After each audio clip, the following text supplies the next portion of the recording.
we saw that Einstein, Podolsky, and Rosen, EPR in short, they proposed a thought experiment in 1935 in which they said that let there be a place where an entangled pair of particles are created and they fly in opposite directions. And after some time, after they have flown off to some distance, that distance could be from here to Delhi, that distance could be from here to the Andromeda galaxy, who cares?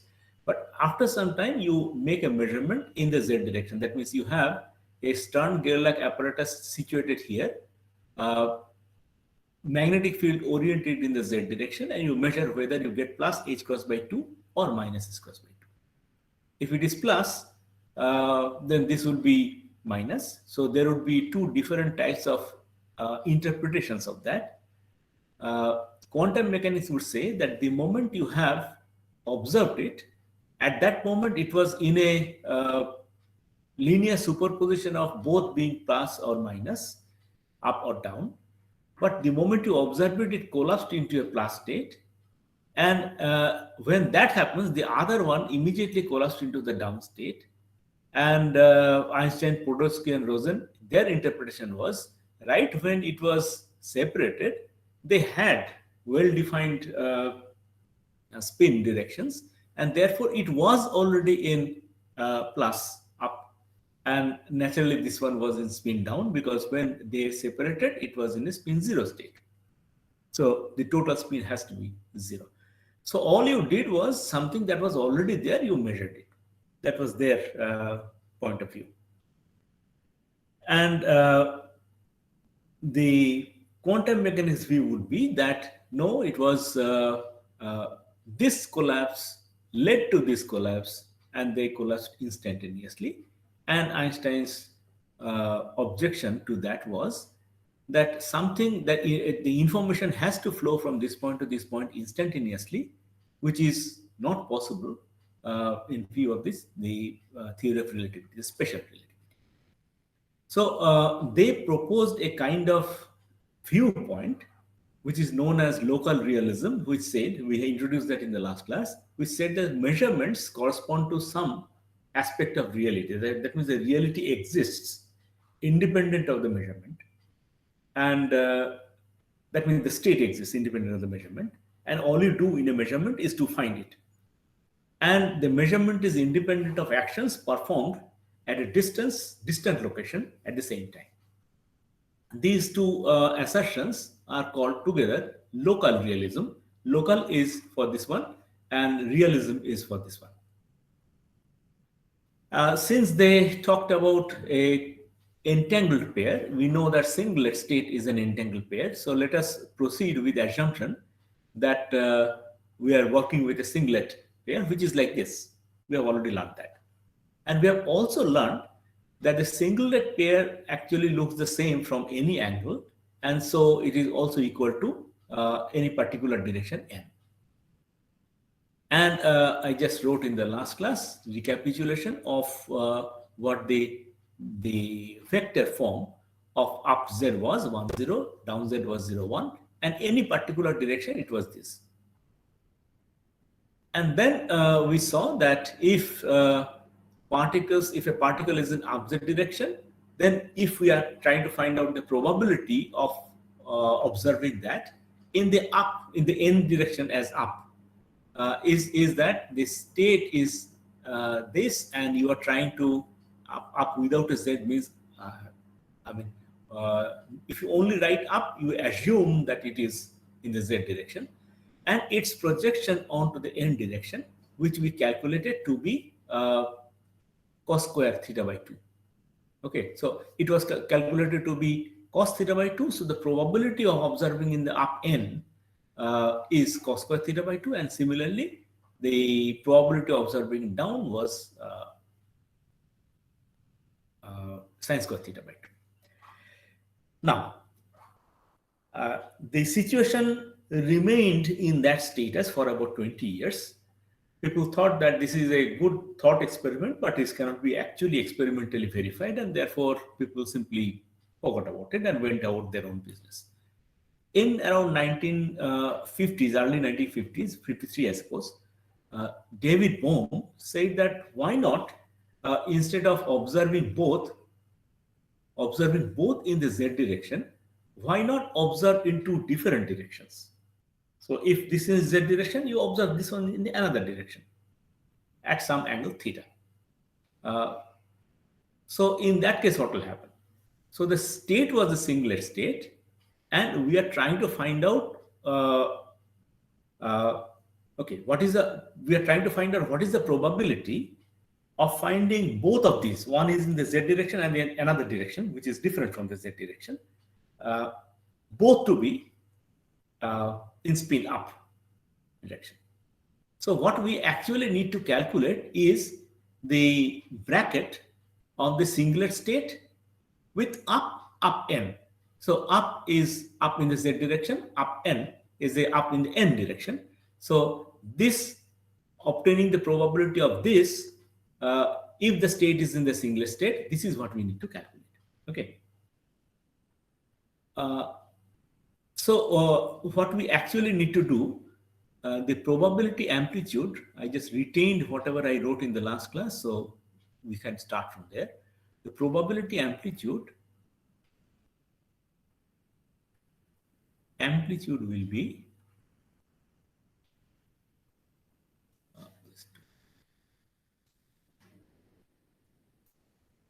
that will be, since singlet has a 1 by root 2, I'll bring the 1 by root 2 up front, and then it will be this one. It is up n. A singlet has a up down in the first pair, and then minus again up n. This one is down up. Just look at the singlet state. It was this. I have only written in the ket side these two, and the bra side it is up n. So this is quite natural. Now remember, whenever we are writing like this is actually up O times. That means it is the direct product with up n. This is up in the first product for first particle, direct product with down in the second particle, so on and so forth. And we know that the first particle's state only can operate with the first particle state. Down particle, the second particle state can only operate with the second particle state. So this can be written as 1 by root 2 up front. The first one is, this one is up, and this guy is also up. And then this is up n, and this guy is down n, down z, minus this is up coupled with down, and up n, up, bracket closed. Now this term is definitely 0, so we can forget about this term, and this term is 1, so only this remains. It is 1 by root 2. It is only up n and down. So now we can substitute the value of up n, which is written here, and in this case our phi is 0, so this term will not be there. So we can write it as 1 by root 2. This is notice this is cos theta by 2 times up, sin theta by 2 times down. So we can write it that way. So it is cos theta by 2, then up with down. So up, sorry, this is going to be bracket.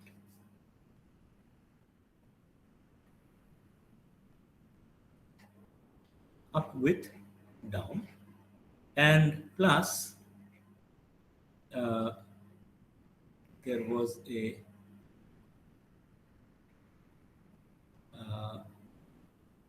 Oh, this particular one was 0, so I have to use we are only using this. So it had sine theta by 2 plus sine theta by 2, sine theta by 2, and uh, this would be down and down, down and down, and this is again 0, and so it becomes 1 by root 2 is basically sine theta by 2, because down down is 1. So if probability amplitude is this, then the probability is probability of I'll write it this way: up, comma up, so that it is easy to understand. Both are up. Is then square of this, half sine square theta by 2. And if this one is that, that means you are trying to calculate both probability of both being up is this, then obviously from symmetry, both being down should also be this. So probability of down down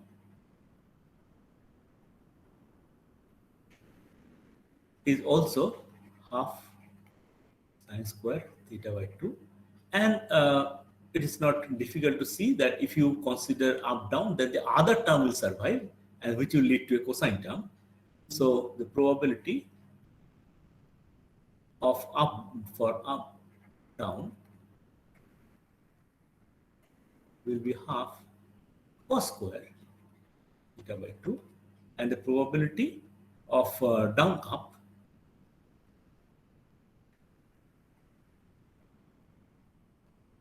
will be half cos square theta. Good.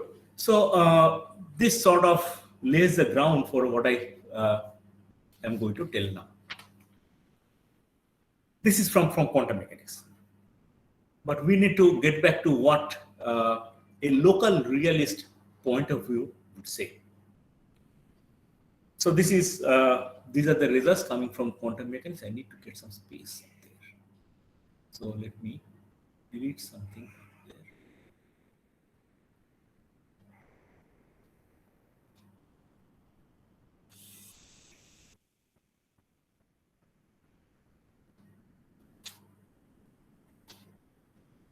Okay.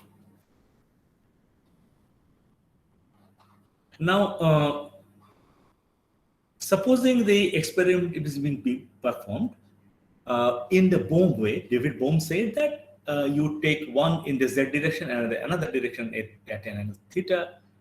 So you can say the n direction, and then what the quantum mechanical prediction would be, I have seen, but what would the classical prediction be? Let's start with assuming that they are at orthogonal direction. That means one is in the z direction, another is in the x direction.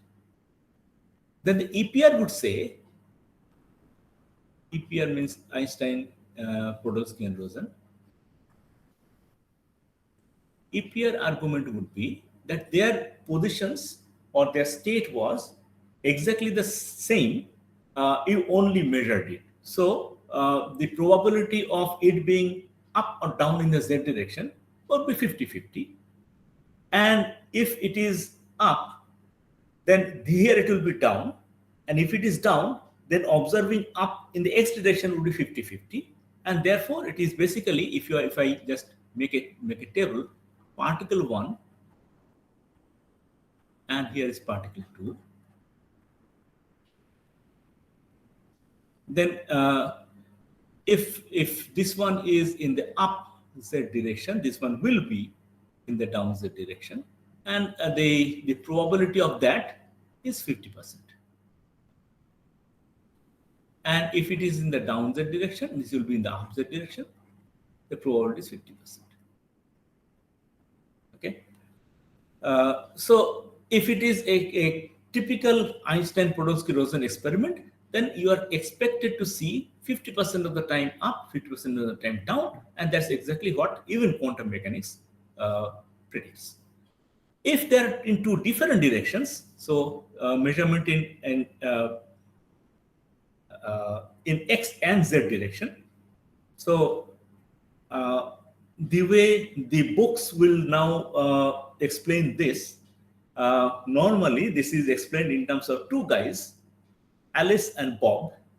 Alice is not Alice Chapra. This is a generic name starting with A. So Alice and Bob. Alice can observe it in the Z direction as well as in the X direction. Uh, Bob can also observe it in Z direction as well as in the X direction.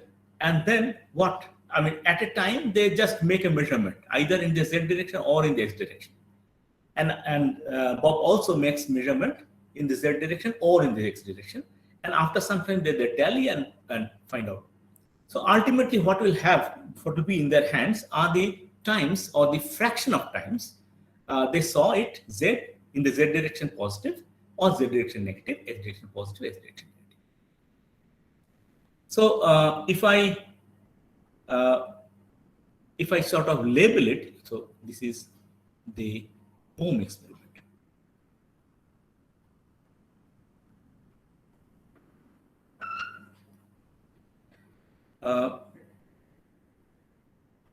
The Bohm experiment, they're also the EPR kind of argument, which means that they are assuming local realism. That argument will say, so if I use a symbol like up Z, comma, down X, this will means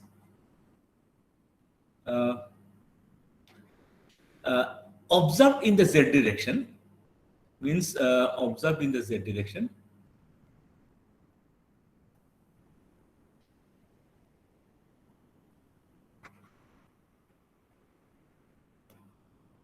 It yields plus h cross by 2, and observed in the X direction, it yields minus h cross by 2. So then I will symbolize by this up Z, comma, down X. So do not be confused by the notation. I just kill this.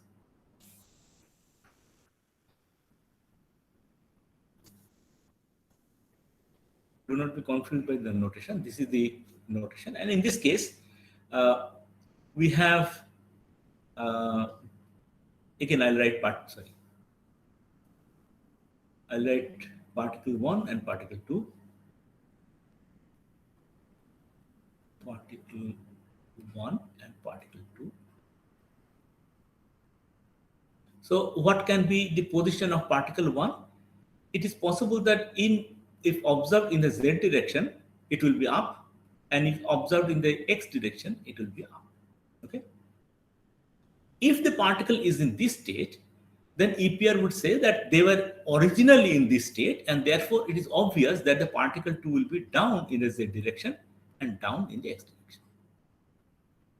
And that will happen about 25% of the time, because there are 4 possibilities. It is also possible to see up Z and down X. If it is in that state, which means that if it is observed, if Alice observes the particle 1 in the Z direction, she will see up, and if it is observed in the X direction, it will be down. If that is the state, then obviously this will be Z direction, the other particle will be down, and this particle will be up. The other possibilities are it will be down in the Z direction, up in the X direction. It will be up in the Z direction, down in the X direction, just the opposite. It will be down in the Z direction, down in the X direction, and up both. And the probability of each possibility obviously will be 25%. This is what the EPR argument, assuming local realism, will predict. And Bohm said, go forth and check it. Well, it is not difficult to see that the quantum mechanical prediction is also the same. The reason is that if you delete. So theta in this case is 90 degrees, 90 by 245 degrees. So 1 by root 2 square is half. So half is 1/4. So the quantum mechanical prediction is also that they will be each will be 25%. So the quantum mechanical prediction and the uh, prediction assuming local realism actually match.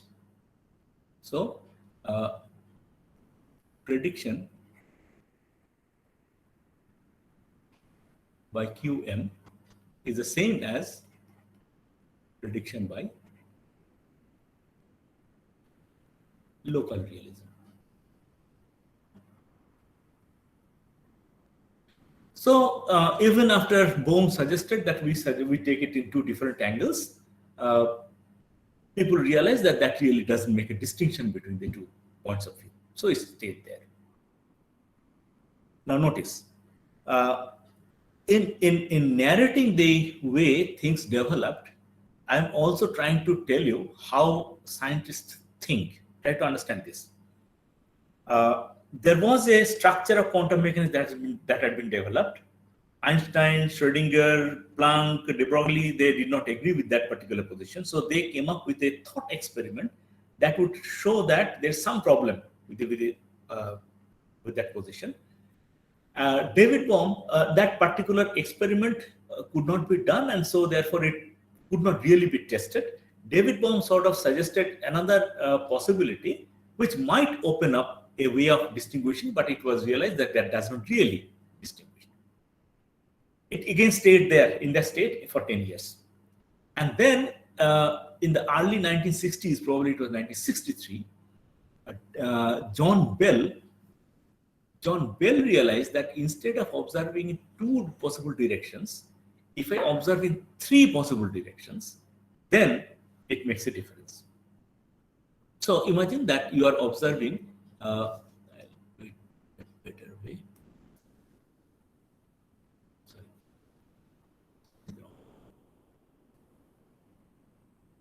I have to observe it here.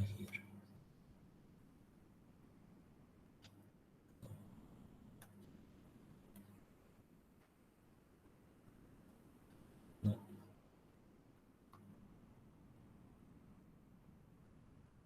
And I have the other side also, it will be like this. So suppose we are observing it in one direction here, another direction there, and the third direction here.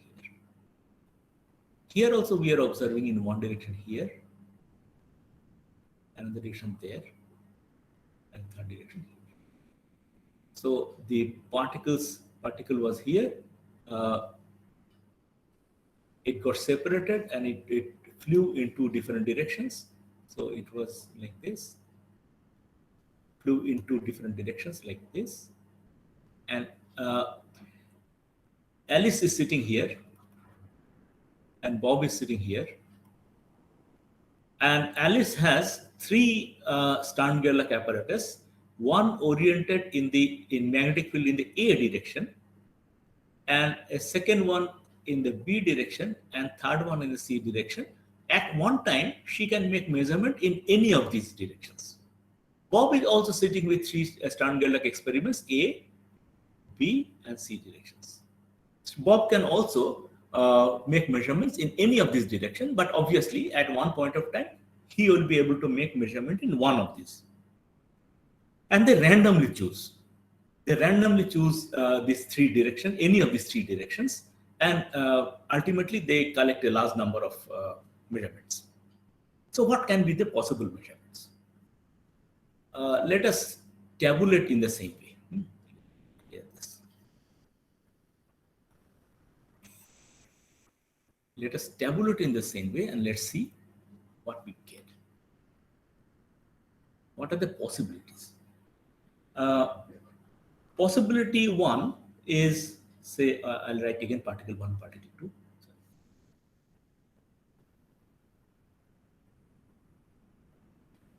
Particle 1, and what can happen to particle 2. Now, particle 1 can be in a state that if it is observed in any of this direction, it will be up. So up in A direction, up in the B direction, and up in the C direction. That's one possibility. If this possibility is there, that means this guy who is coming in is in this state. Obviously, EPR argument will say the guy who is going this way will have the opposite. That means it will be down in the A direction, down in the B direction, and down in the C direction. So this is the typical local realism argument, that if these are in this state, the other one is already in that state, and then you measure it. What is the other possibility? It could be up A, up B, and down C. In that case, the other particle must be down A, down B, up C. This one could be up A, down B, up C, and then it will be down A, up B, down C.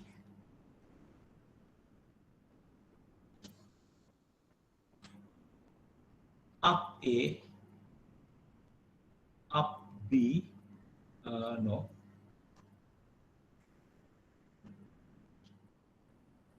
I need to put down B and down C. Up C, B is already done. Then it would be down A, up B, and up C. These are the four possibilities. If the A is up and exactly A is down, all these possibilities will be there. I just write it. But you can also write it on your own. Up A, down A, up B, up C. Here is ulta. This is up A, down B, down C. This one is down A. This one will repeat. Up B, down C. These are the possibilities. I'm just listing the possibilities. What can happen? This will be up A, down B, up C. This would be down A. Third one is down B, up C. It will be up A. Here it is up B, down C. We need to clear this.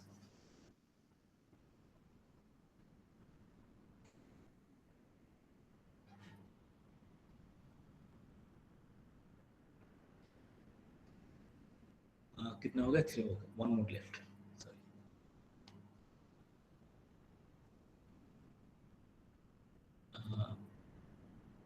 It will be down A. It will be repetition of this state. Down B, down C, up A, up B, up C.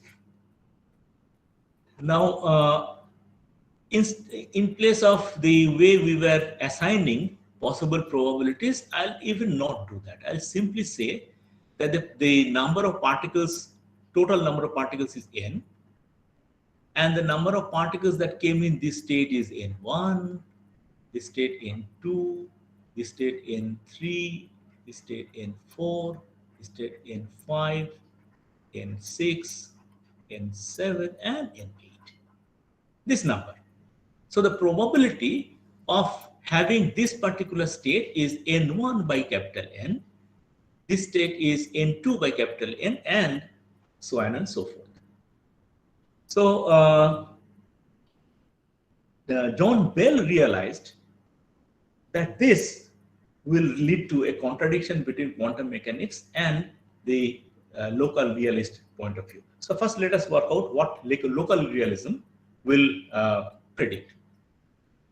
It will predict that if we consider the probability of up A, up B, which means, see, here I'm using the position convention. So first position is related to particle 1, and the second position is related to particle 2, here and here. Okay, so what is the probability that if Alice observes particle 1 in direction A, and Bob observes particle 2 in direction B, what is the probability that they both will observe it in the up direction? It is not difficult to see that this condition occurs up A as well as up B. Is up A here, uh, but it was particle 2 was not in up state. Up L in all these four, only up state is this one, particle B. So it will be N3. It will be N3, uh, and up A, and this one also, N4 plus N4. This many cases, you will find that both these will be seen as up.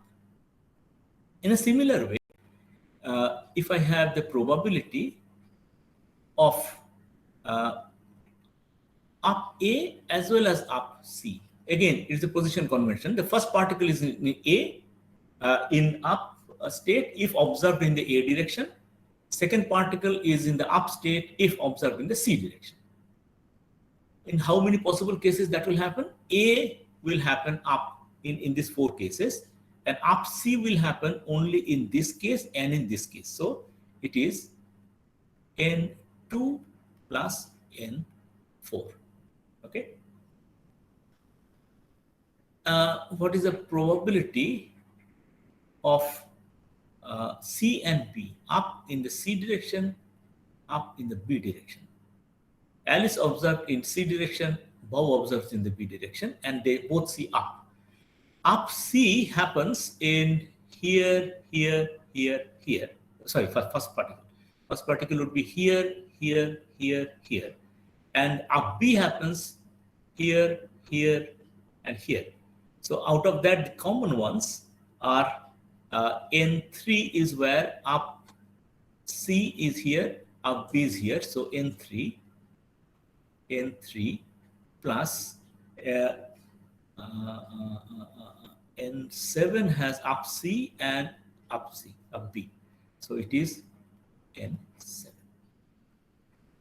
So the probability we have to divide by capital N. So all these will have to be divided by capital N. We talk about probabilities. So these are the probabilities of, at the end of the day, after having a large number of data, they come together and they tally. Then they find that these are the probabilities of observing this. Now, I'll write here maybe. This here, yeah.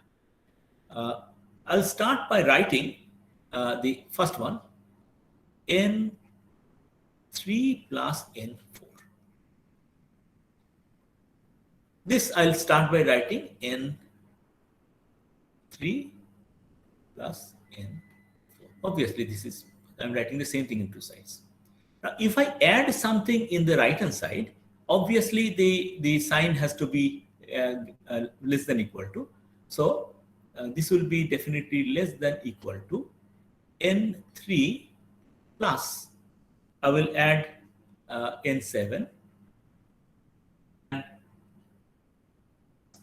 N4 will add N2. Obviously smaller. So N3 plus N4. Definitely I can write this. N3 appears in the right hand side, N4 appears in the right hand side. I've added something, addition should be less than equal to. And I'll divide N, which I can do. Shift the positions.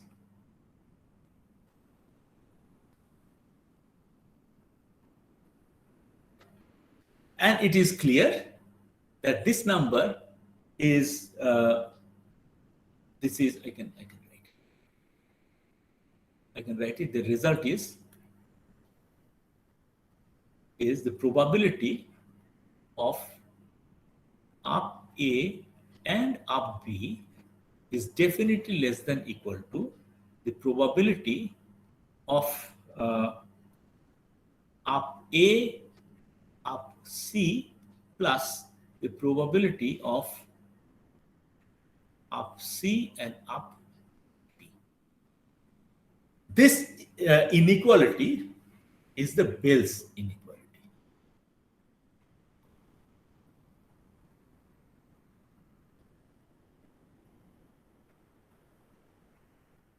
Uh, this is absolutely common sense, obvious. And notice that in order to derive this, Bell assumed local realism. That means when they were separated, they had a particular state. If this is in the particular state, it can be measured in a particular direction. And the other one obviously will be in the opposite direction.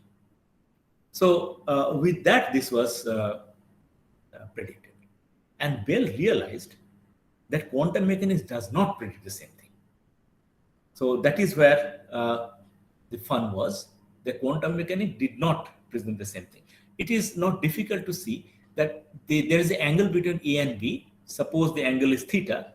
So it will be, we have just derived that. This will be, the probability will be half sine square theta AB by 2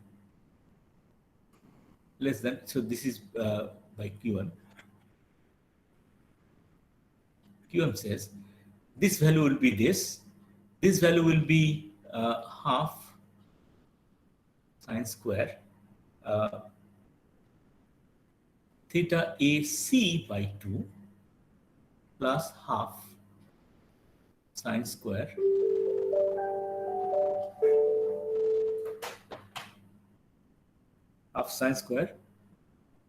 theta BC. Well, it is not difficult to see that under certain conditions, this inequality will be violated. For example, if I choose the three directions like this,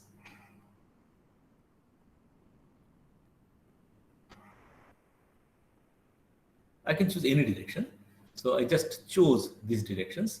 So this is the A direction, this is the B direction, and this is the C direction. And these angles, say, are theta. So obviously, theta AB will be twice theta, and theta AC is equal to theta BC is equal to theta. Let's put this here. What you get actually is then half sine square theta AB is twice theta sine square theta less than equal to, this is same thing, so I can forget about half. It is sine square theta by 2. Now, this will be violated for any small value of theta, because it's easy to see that if you take really a small value of theta, then sine theta is equal to theta. So for small theta,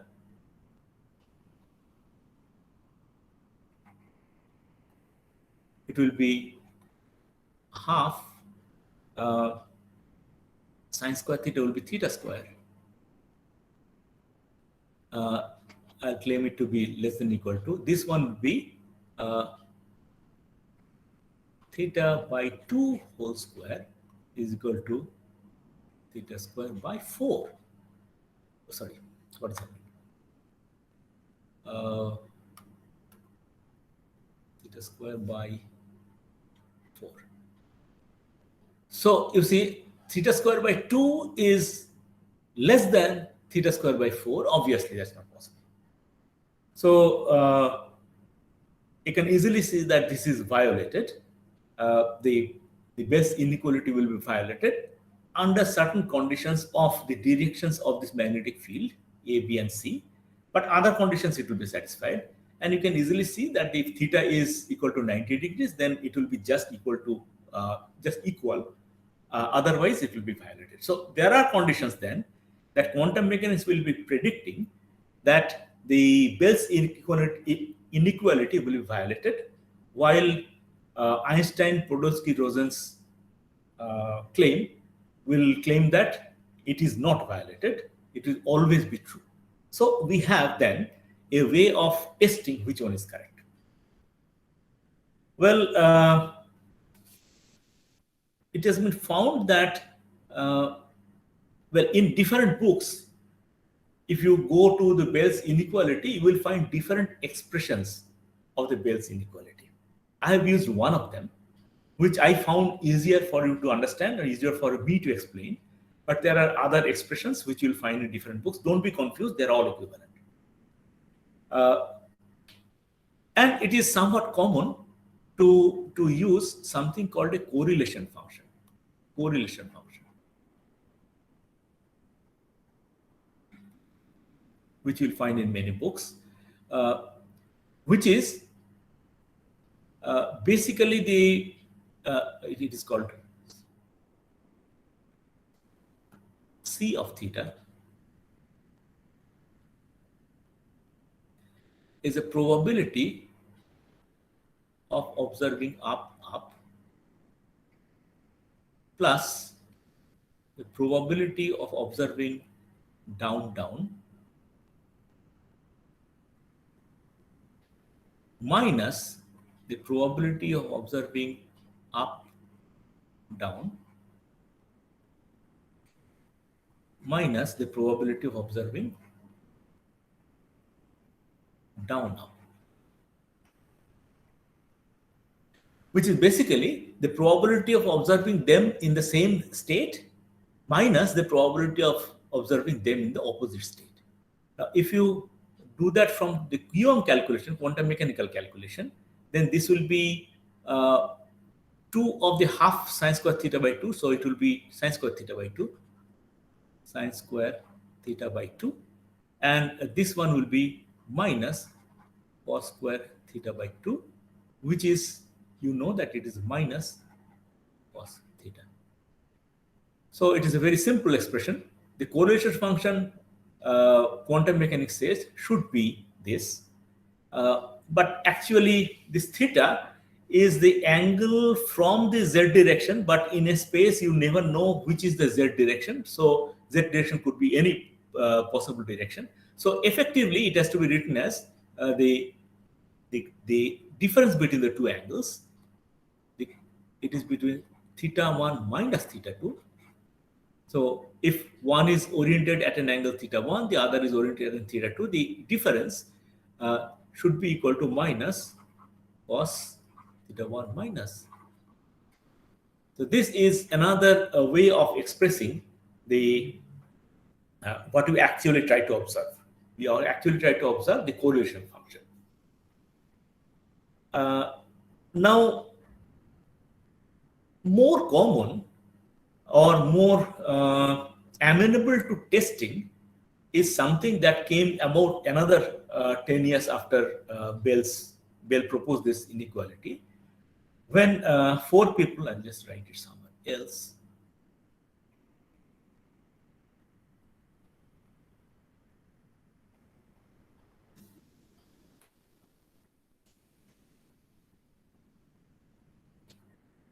When 4 people came together and worked out, their name was Clauser,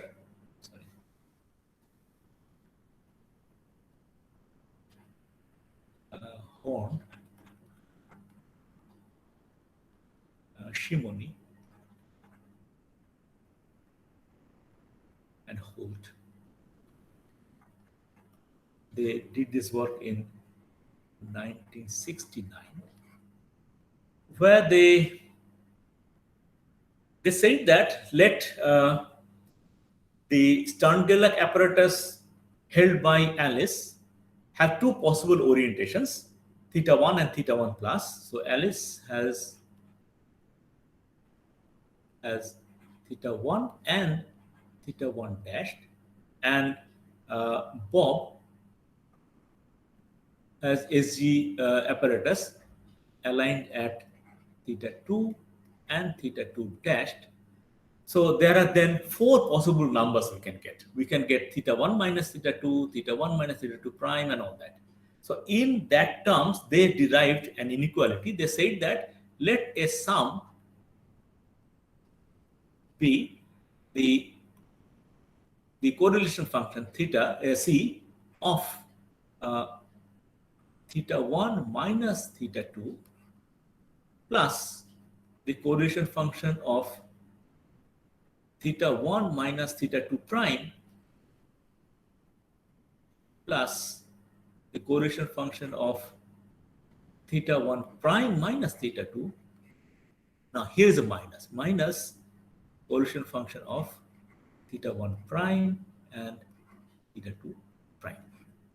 If I define a sum like this, then they showed that argument is a little bit complicated, but nevertheless, it's sort of if you have followed the typical Bell argument, it is similar but a bit complicated. But this equation, this is actually more amenable to testing. So they showed that the magnitude of this sigma, uh, the magnitude of the sigma should be less than equal to 2. This is called the Clauser-Horn-Shimony-Holt CHSH inequality.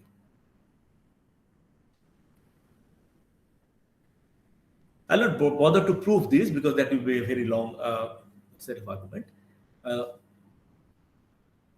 Now, this is uh, following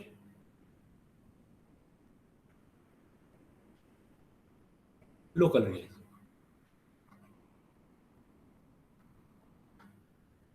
And it is not difficult to see. I'll just do this.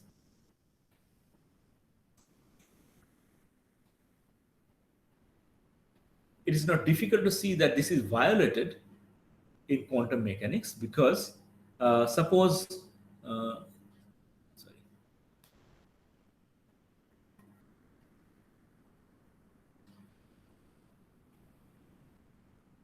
suppose you take theta 1 equal to 0 degree, theta 2 equal to, theta 1 prime. First, theta 1 prime is say 90 degrees. Theta 2 is equal to 45 degrees. And theta 2 prime is say minus 45 degrees. Then it is not difficult to see that your sigma becomes minus cos theta 1 minus theta 2 will be minus 45 degrees, minus 45 degrees. Then minus theta 1 minus theta 1 prime, it will be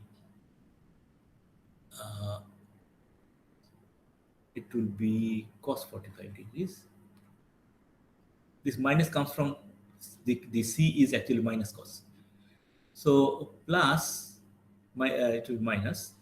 It is again cos 45 degrees, and this will become plus cos 90 plus this 135 degrees. So this will become it is actually thrice, so minus thrice cos 45 degrees, and this is plus cos 135 degrees, and this if you calculate it will come to minus 2 root 2. So the mod of that is 2 root 2, which is obviously bigger than 2. So quantum mechanics prediction violates the CH-SH inequality. Okay, so this was actually not very difficult to understand. This is actually funny.